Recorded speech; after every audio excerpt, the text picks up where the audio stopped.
On today's episode of The Investing Revolution, we're going to talk about how to scale your investment portfolio with Gwenn Aspen.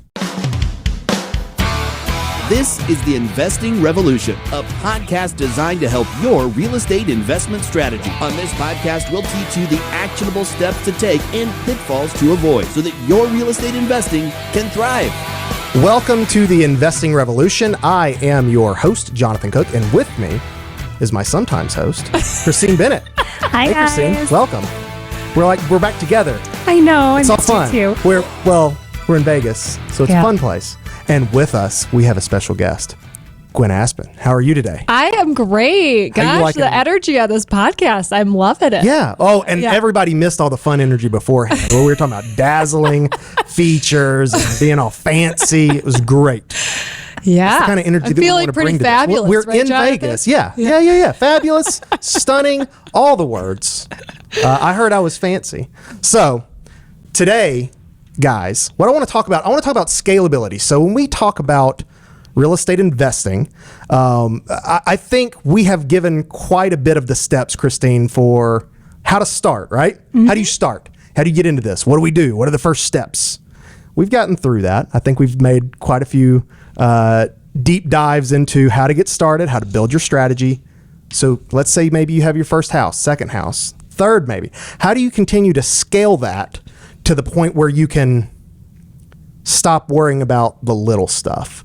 So we have a fantastic guest to talk about scalability, and that's Gwenn. Gwenn, do you want to give us just a little bit of a kind of background of you in this industry, where you are now, and then we can kind of get why you're here to talk about scalability, because of course. But hold on, do not be humble. Like we need to like. Oh yeah, don't be humble. I'm not humble.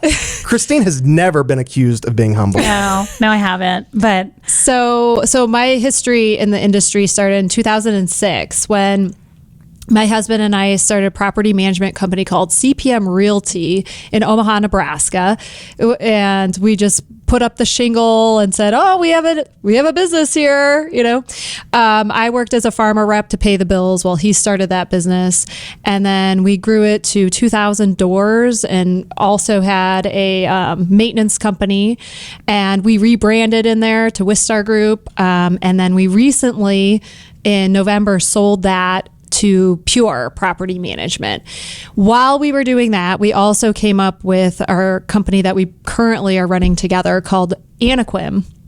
Anaquim started in 2008, for the most part, when we started hiring our friends from Mexico to work for Wistar Group. And then it became a business in 2016, where our friends were like, hey, this whole Mexico thing's working out really well for you. Can you do that for us? And it was like my side hustle. So I was working at Wistar half the day. Then at night I'd work on Anequim. And now we have 800 employees at Anequim working as virtual assistants in the property management industry and small and medium-sized businesses. We also have a 24-hour call center for a rent manager. And we also do accounting and back office work for rent manager clients as well. So it's been a whirlwind adventure in business, and my husband and I have always had this thing where one of us starts a business and then the other person follows, and we kind of go back and forth, and life happens in the middle, but it's definitely never been boring. So when I'm talking about scalability, do you see what I mean here? Like, this is the point. To grow any business and to grow in any industry, you have to surround yourself with people that have done it before, right? People that have had the same experiences already that you're about to have, and help you plan for that so that you're not, dragging your feet and making the mistakes and running into the same, dead ends that everybody else has. So what was it like growing from starting a property management company to get to how many thousand doors did you say? We had 2,000 doors. 2,000 doors. Yeah. Walk me through what that was like, how that ride went. So, the first thing is that we had a concept, and this is so long ago now, it doesn't even resonate, but we wanted, there was the property management is now so much more sophisticated than it was, but it used to be kind of considered in the same used car dealership kind of, landlord realm of business. So our Seedy is what we call that. seedy. So our vision was take a shady industry and don't be shady. And then also we both came from technology backgrounds and corporate. And so we were like, well, let's just get technology in here and really automate things and make it completely transparent to the owner. So we had a vision that we were trying to accomplish at the beginning and really saw that through. We also, starting from the ground up, we had our first employees and we gave them part ownership of the business, which really helped us, go through those first stages of the business, having a lot of people giving 110% of their effort. We made a lot of mistakes along the way. We hired the wrong people. We had drama. We had crappy offices where you couldn't even stand up the whole straight in them because they had really low ceilings. I mean, we went from really low. We took any piece of crap that had a roof on it, and then over time we rebranded because we were thought of as the bad property management company. And then when our processes were good and our procedures were down, then we rebranded so we could get higher end stuff. I mean, we've just gone through the trenches, really. So not only am I major fangirling because I'm so happy that you decided to come on the show, but I think what's really important for the listener is to, first understand, well, why are you having somebody who is really not in the management space necessarily and is sort of a vendor? Why are you having them? Why are you taking my time to listen? And here's why. Because one, you have to look at your investments as a business. You have to look at every move that you make in those investments as a business move. Anybody that you hire to help, increase your ROI, a management company, any sort of company that you hire or who's on your team, which Jonathan building your team is those people are going to make or break you. So we brought Gwenn in today because Revolution, I'm one of the owners of Revolution Rental Management, and we're in the middle of the same thing that Gwenn has gone through in some of her businesses. We're in the middle of growth mode, and we're determined to make sure that we have continuity while growing. And that's the same thing that you need to do as an investor. Make sure that, okay, well, my strategy is BRRRR, and then you get an opportunity to have this, value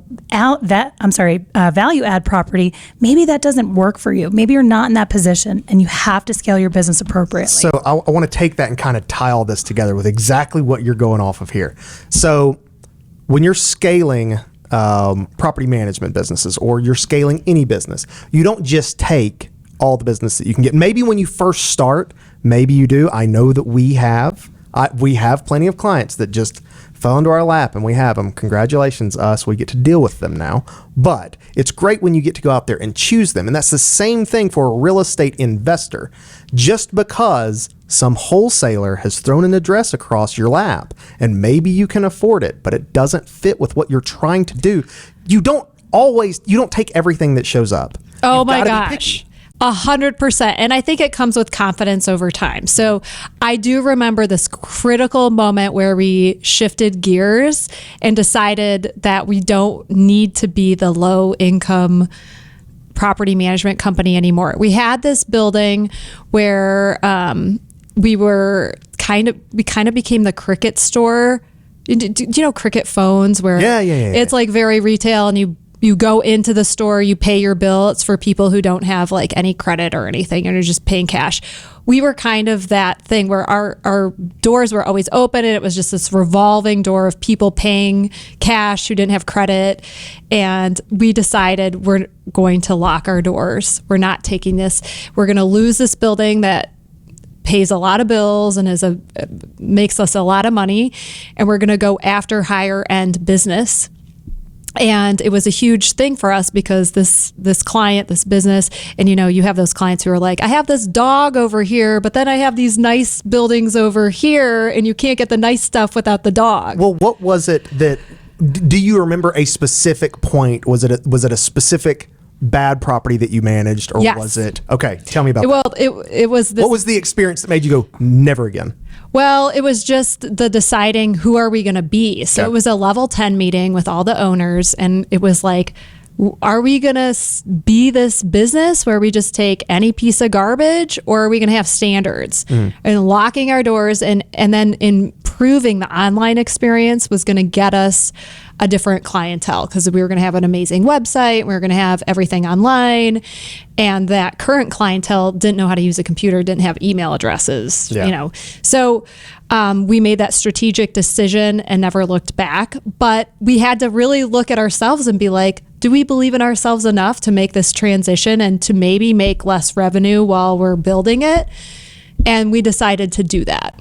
Okay. Now, So, Christine, I know you've had a similar decision process with, for instance, the HOA piece, and kind of taking focus away from that and redirecting it into, that's not who we are. Can you talk about what your experience was like going through that and saying, yeah, I can do all these businesses. Yeah, that's a thing that I can operate it, but like, I don't wanna. Like, I want to do something different. So walk me through that. Absolutely. So again, for the listener, we're trying to, so Gwenn's example of the dog property that really changed her mind as a business owner, we want you to not be the dog property. We really want you to think about your business. Like, is it, I don't want to talk too much about that building in particular, but I'm sure that the owner, there was an opportunity for them to be more profitable and probably have a better product. well, they had to ask themselves, is this really your legacy? Like, do you want your legacy to be this really awful property that you're not putting money in? And they decided they did, which ended up not being good for them because they got in the news for that property later on.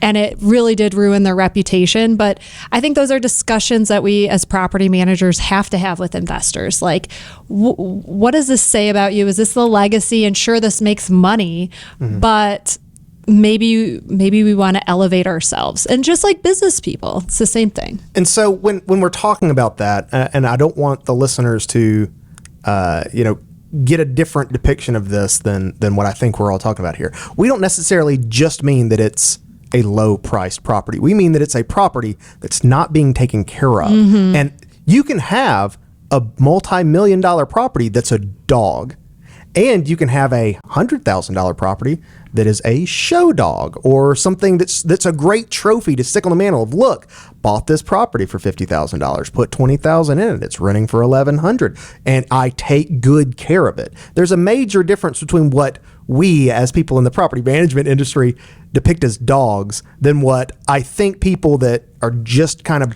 taking steps into this industry thinking the same thing. It's not necessarily just price making it a dog or not. It's how well it's being maintained and operated. Of course. And back to your question, you said, tell me about what made you guys decide to get out of the HOA space. And it was a couple of different things. To Gwenn's point, we wanted to redefine ourselves and focus on what we were really, really good at. And that's how we are scaling. So for the investor that we're speaking to other business owners, set yourself up for success and set yourself up in a way that you're going to be able to scale that. If that means this is my first property and I'm going to turn away something that doesn't fit in my strategy, then do it. If this means, I'm going to open this little business and I am not really entirely sure how to put it together, so I'm just going to take whatever I can, maybe that's not the best choice. Really sit down and think about how you can scale. Pick the main idea, and this is Gwenn's also runs her company by EOS. It's really been a very helpful tool for us on having a vision, having a plan, having a 5-year plan, 10-year plan, and knowing where you're going and being able to implement processes, procedures by department to get us to that goal. Well, I wanted to talk about EOS since you brought it up, just kind of because I'm not. I know we work in EOS, so like we use an EOS system, but like, can we describe how EOS works for somebody that maybe hasn't read the book? I can. Please do, Gwenn. Okay, because I'm obsessed with it. Go for it. But basically, it's the cadence to how you're business is going to operate. So the way that we got into EOS is I had a maintenance manager who was like, you set me up for failure. I don't know what to do. And I looked at him and I said, there are no adults who are going to solve your problem. We're the adults. And then I left that meeting so furious. I went to the bookstore to like get some inspiration, saw the book Traction. And then I started reading it and I was like, oh my gosh, Traction's the adult. It tells us the next step and how to do things. So it basically sets up a cadence of meetings and accountability so that you can move the objectives of your company and that vision that you set out at the front end forward. And so through utilizing the tools and that meeting cadence, you're way more likely to actually have your vision realized than if you don't have it. Does that seem like a... Oh, yeah. That's how we do ours. That's a really good description of that. And it goes back to strategy. It goes back to building your team. It goes back to make a plan before you just decide that you want to do this. Because if you just decide that you want to get into real estate investing. Well, and back to that one building though, this guy, his plan really wasn't to take care of that building because he liked just the cash it generated, but it wasn't a long-term strategy. So I'm sure you all want investors who are willing to play that long game. Of course we are. And if you're not willing to play the long game, there are a lot of bad things that can happen. You can get on the news and have your name dragged through the mud. And you can have accidents happen if you don't take care of your property. There are a lot of bad things that happen if you're not willing to take care of it. And so the reason that we separated ways is that we didn't have the same strategy. We're like, you have to maintain this property. And then when we said, we're not going to allow you, like we can't be part of this, whatever this is anymore. And it wasn't just a few months, maybe a year later that he was dragged through the mud. So it's just a cautionary tale to, sure, the money's great, but like you do have a moral obligation to take care of things and take care of being people. An ethical landlord a few weeks back, which was specifically about don't be a slumlord. It could have been a 3-second episode. Don't be a slumlord. But also for just your investment. I mean, just for even as a business strategy, you want to be good because there are negative consequences for... Well, I discussed on that episode about the slumlord practices are so short-term in the benefit. They don't last more than just a very, very short burst of like, ooh, look, I can cash out right here. I can do that. But then once you start, adding in lawsuits and major maintenance issues that you didn't take care of because you just let it go. And, now look, you have mold and the roof is falling apart. You have the city after you. And, So that's the thing, the collateral effects. Yeah. So to the listener, the reason it's important to have a strategy, to listen to others who have already been there is, let's talk about that building for a moment. You have your name dragged through the mud. It's going to affect your financing. It's going to, if you have a big enough name, it can affect your insurability. It's going to affect so many other things. And any other deals you'd be able to put together. Absolutely. Like nobody wants to touch that guy in the There's names area. in the real estate industry that all of us could probably name from our own markets to be like, if they're making. But even I'm not gonna you guys are talking about going into other markets. Yeah. I mean, all you have to do is Google someone's name and find out about those. It follows you. You can't move into another market and have it not follow you. So let's talk about building a team. So we've talked about step one to scale is build the strategy. It always is. I mean, it's what we talked about earlier in the podcast is you always have to build the strategy. Let's talk about team building. I think you're a great person to have on for talking about team building. So are you, because you hired me, Christine. So congratulations. You did good at least once. So let's talk about team building. What are you looking for to make sure that, how do you make sure that your goals align with the people that you want to do business with? And thank you so much. I love it. You're my favorite. So the goals align. I mean, I think setting up, knowing your own goals and your own values ahead of time so that you can articulate those and see if it's a match is the first thing. If you don't know yourself, you're not going to be able to attract the right people that you either want to work with or the team. So being very clear on that. Additionally, I think having that cadence of how to manage someone, like if you're really going to scale, where things get dicey is when you're managing a manager, because then there can be things that don't get passed on to the to the actual client experience if you're not managing that manager well. And so having a cadence of, okay, we're going to have a level 10, we're going to have a one-on-one. These are your KPIs. Expect the monthly report on time. Here are your quarterly goals. Are you making them? Are you not making them?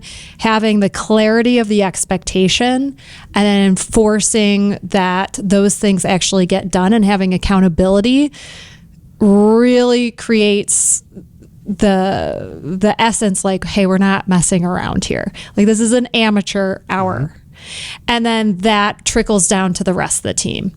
When you get willy-nilly on those things that are important in terms of cadence and also discipline, then that's when things start falling apart. Go ahead, Christine. So to that, on top of having the cadence, I think we're both mutually obsessed with kind of making sure you have the right fit for the role. You have to have the overarching plan. You have to have the short-term goal, long-term goal, and then you have to know who's going to really make that happen. So, I mean, if it were up to me, and I've done this, unfortunately, I would just hire all my friends and I would overlook, what their innate skill set is. And let's all just be friends and hang out. And that doesn't always work. It does not. No, it doesn't. You have to know where people are going to fit in. And this is where I kind of love the opposites attract. Todd, my business partner, complete opposite, total introvert. And I'm, extroverted and kind of focus on the sales. And is a delight. Yes, of course. Focus on, the growth and development, where he's very operational. And, if people are never in it, he's like, yes. So it's just knowing all the pieces that you need to get to that goal is very, very important. It is, but you can, my quintessential problem that I always have is I think everybody, I love people and I'm so passionate about them. And then when they get into my circle, I'm like, they could do anything. And then I have in the past done the Peter principle, where you elevate people to their highest level of incompetence. That's generally walk me through that. So let's say somebody is amazing with clients and they're a customer service rock star. You're like, oh my God, you need to manage the customer service department. You are so good at this. And then you elevate them and they can't manage people and they either micromanage or undermanage or get lazy or it doesn't work. So then you've elevated them to their highest level of incompetence. Okay. And so this is it's very common in sales professionals where salespeople are amazing getting the deal, but then as sales managers, they totally are mediocre. Ooh. And I've done this a lot because I truly love there are very few people on this planet I don't like. I'm like the opposite of Todd. He doesn't like people. I love everybody. But so that's been one of my problems is also as you scale, not everybody that got you there is going to get you to that next level because people don't always grow at the same speed that your business is growing. So I have I don't know how either of you are going to answer this question, but I'm very curious to know because I think it plays in with where we're heading here. For our listenership are real estate investors. So in many cases, they are looking to add to their team experts in something that they are not experts in. Have you ever had an experience of, I know that I am deficient in X, Y, or Z, and I need to find an expert in something that I have no way to know, are they good at this or not? Yes. It's how to choose a property manager. It's how to choose a real estate expert. It's how to choose a lot of things. And if you don't even know how to do that, how do you find that person? What is that like? Okay, so I have two specific experiences. One is marketing. So I have historically, before COVID, all of our business was through relationships. And even our property management company, we're in Omaha, we had kind of a market cornered. And so we hadn't had to really do big marketing. So when COVID hit and the conventions were over, struggled. So I knew I wasn't good at marketing. Marketing means so many different things to so many different people.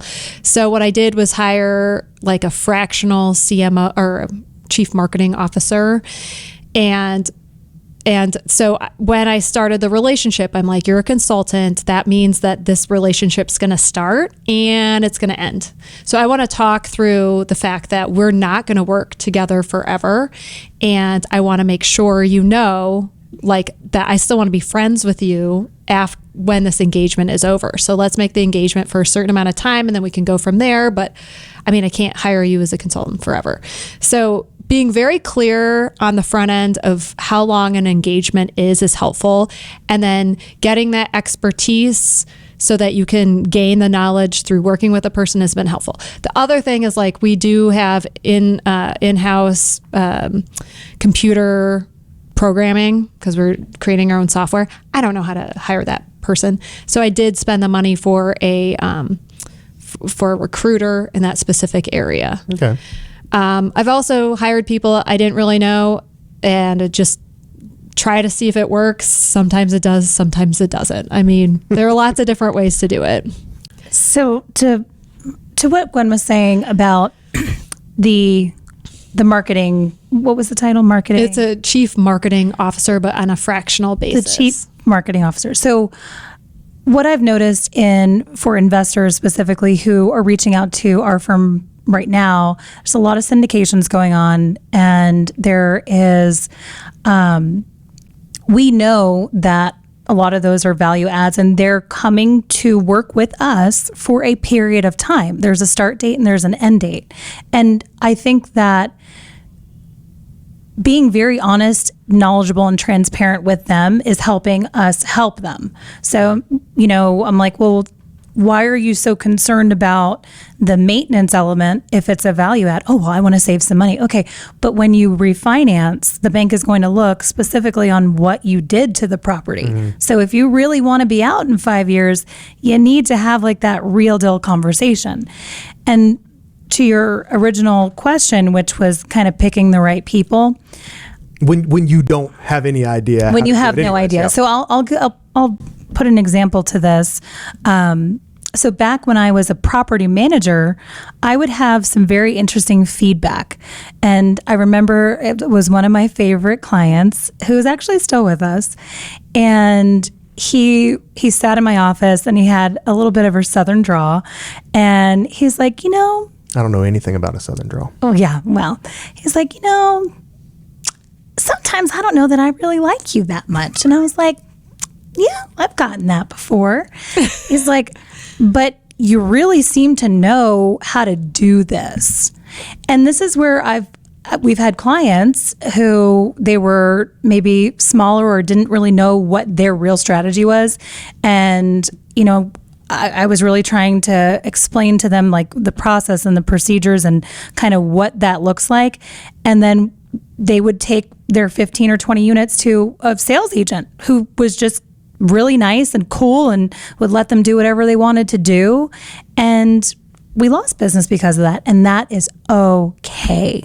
That is perfectly okay. Because I think what that comes down to for the investor that's listening is if you're in that position, you're about to either make the mistake or you're about to decide where you want to go. Don't look at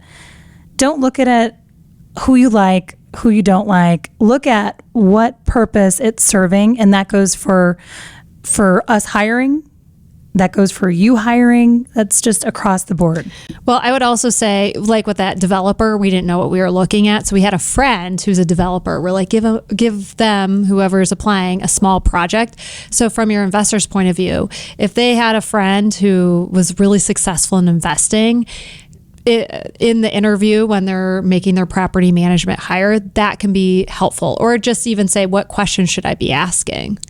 I mean, maybe if you have a friend that you really trust, it can help you find the right match. Also, they may find when they go to the nice person who may not know as much, they'll come back to you. So you guys probably have the confidence. We've had that. Yeah, where it's like, sure, go for it. Go work with them. And then, when you're ready for XYZ, when you guys know yourselves and what you can offer, when you're ready for this, we're always here for you. And so that's kind of where I want to leave us here today.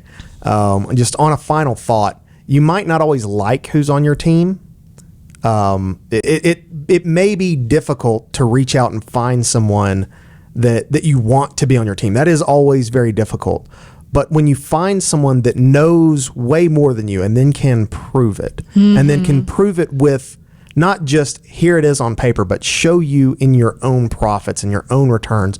Look how good I've done with this. You might not like me, but I can make you scale. That's the kind of team member that you need to go from I'm comfortable with my 5 to 10 little properties to now I have 100+ properties that are really paying for me to just work full time in this. And that's what I think a lot of people's goals are. But it starts with build the strategy, understand what you're trying to pull off. What are you trying to accomplish? Are you just trying to accomplish a 10 property strategy for just ancillary income to just sit there? That's fine.